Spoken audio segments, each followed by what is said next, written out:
ওই তো সকাল চলে এসেছে।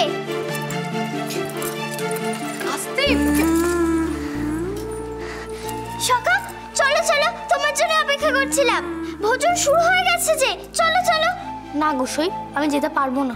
কেন? আমি যুবরানী হয়েছি বলে তো এই ভোজের আয়োজন। তুমি আর আমি মিষ্টি খাওয়ার প্রতিযোগিতা করব না বুঝি? তোমার জন্য তো আমি অপেক্ষা করছিলাম, চলো। আমি ভোজ খাবো কি গো? আমার পেট তো ভর্তি, গলা অব্দি ঠাসা। আমাকে ক্ষমা করো লীলাবতী, আমি আজ ভুলেই গেছিলাম ভোজের কথা। আজ সকালে কাঠ কাটতে গিয়ে আমার খুব খিদে পেয়ে গেছিল, তাই ফল পাকুড় পেড়ে নিজেই পেট ভরিয়ে দিয়েছি। তুমি সত্যি বলছো? এই দেখো, আমার পেটটা এখনো আইঢাই করছে। আমার কথা বিশ্বাস না হলে মাকে জিজ্ঞেস করো, তাই তো? হ্যাঁ, সেই তো। এবার কি করবি? যাও যাও, এবার তুমি খেয়ে নাও, আর কাউকে অপেক্ষা করিও না।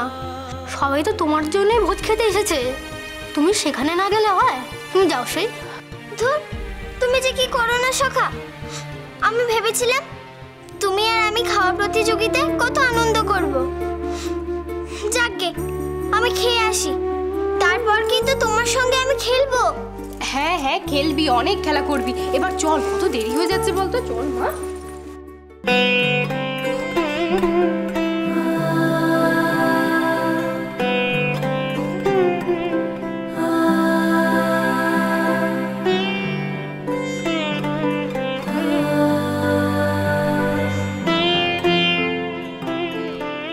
মা, খুব খিদে পেয়েছে, ঘরে দুটো পান্তা ভাত হবে?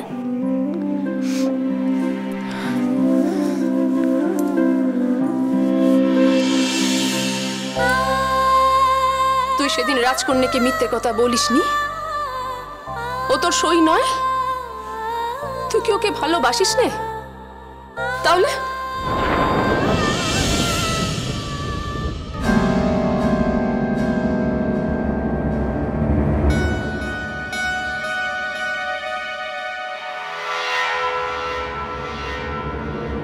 এই আমাকেই দেখ নে, আমি যে তোর চমদাক্তি মা নই সেটা বলতেই তো আমার কত সময় লেগে গিয়েছিল। আমি খুব খুব ভয় পেয়ে গেছিলাম রে ছাওয়াল। ভেবেছিলাম সত্যিটা জানতে পেরে